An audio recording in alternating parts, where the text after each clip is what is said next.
तितली के पीछे ताबूत। अली आर्यान कियानी।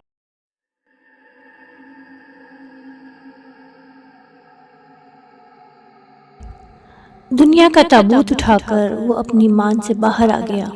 आज उसके अदृश्य विभस्त रूप पर एक अजीब सी भयावहता और क्रूरता झलक रही थी। जैसे ही वो गुफा से बाहर आया, उसने अपनी नाक अपने कंधे पर रखे ताबूत पर रखी और कहा, मैं अब उस तितली की तलाश में हूँ जो मानती है कि मैं भी मर सकता हूँ। हा हा, लेकिन शायद वो ये नहीं जानती कि एक मृत अदृश्य प्राणी का संकल्प एक जीवित प्राणी ही करता है। ताबूत में स्थित आत्माओं ने ये घोषणा सुनी तो उन्होंने एक असहाय आह भरी और फिर उनके कफन वाले हाथ तितली की सुरक्षा के लिए उठे। लेकिन राक्षस अपने हजारों पैरों से जमीन को कुचलता, आत्माओं की प्रार्थनाओं की परवाह किए बिना बेल्जियम के शहर एंटवर्प की प्रयोगशाला के माइक्रोस्कोप के शीशे में दिखाई दिया, जिसकी ओर तितली हर दिन चक्कर लगाती थी। लेकिन आज वो वहाँ नहीं थी। उसने थोड़ी देर के लिए वैज्ञानिकों की असहायता पर अपनी प्रकाशहीन आंखों को टिकाए रखा और फिर एक छलांग लगाकर एक नन के स्कार्फ में छुप गया और वो यरूशलेम से कुछ दूर वेस्ट बैंक के शहर बेथलहेम के एक चौराहे पर दिखाई दिया। आज वहाँ भी आतंक और डर था। तभी नन की नजरें प्रार्थना भाव से सड़क की ओर उस चर्च की जानिब उठी जहाँ प्रभु यीशु का जन्म हुआ था। उसने नन को व्यंग भरी मुस्कान से देखा और फिर बैतुल मुक़द्दस की पश्चिमी दीवार की ओर अपना चेहरा उठाया, लेकिन ये जगह भी सुनसान थी। वहाँ उसे प्रार्थना के स्वर भी सुनाई नहीं दिए। उसने आखिरी बार अल-अक़सा मस्जिद पर नज़र डाली और फिर खुशबू बिखेरते झूलते हिंडोले को पकड़कर वो रोम के वेटिकन सिटी की ओर निकल गया। लेकिन आज यहाँ भी किसी भी कोने में पोप का चेहरा नजर नहीं आया।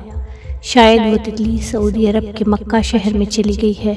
उसने एक पल के लिए सोचा, लेकिन फिर उसे खुद ही ये विचार छोड़ दिया और अपना सर हिलाते हुए वो ब्राज़ील के री डी जेसूस की सड़क पर खाली पड़े बोतलों से भरे कचरे के डब्बे में दिखाई दिया।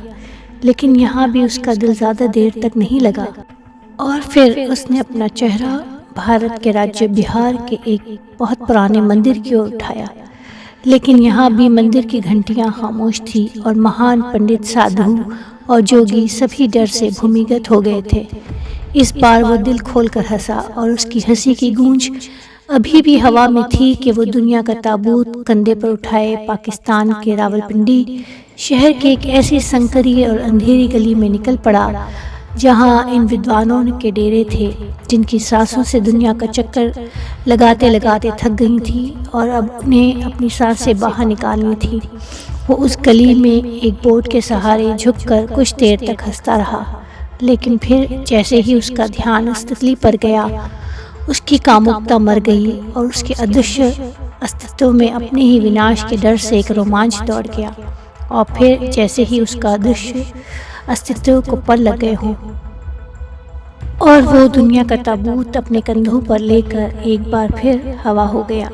लेकिन बाली से बनारस, बुदापेस्ट से लेकर बार्सिलोना और मिलान से मेडिसन स्क्वायर तक पूरा शहर कश्मीर की तस्वीर जैसे लग रहा था। ब्यूनस आयर्स के खाली चौक पर वो कुछ देर तक खड़ा सोचता रहा। फिर अचानक ही उसकी आंखों में एक शैतानी चमक आ गई, मानो उसे कुछ समझ आ गया हो।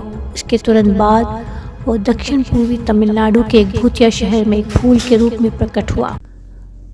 उसे यकीन था कि तितली जहाँ भी होगी वहीं पर उतरेगी, क्योंकि अब दुनिया में कोई भी फूल नहीं बचा था। शाम को जब सूरज डूबने को हुआ तो क्षितिज के पार कहीं एक रंग बिरंगी तितली लहराती हुई दिखाई दी। जैसे ही फूल के रूप में छुपे भूत की नज़र तितली पर पड़ी, उसने सारा विश्व अपने स्पर्श में समेट लिया। दूर क्षितिज पर वो तितली जिसके पंख प्रार्थनाओं और औषधियों से रंगे हुए थे, उसने हवा में अपने दुश्मन की मौजूदगी का एहसास किया और उसकी आंखों में मौजूद हजारों लेंसों ने फूल के रूप में अपने दुश्मन को दूर से ही पहचान लिया और हवा में वो ऐसे लहराने लगी जैसे वो मरने वाली हो।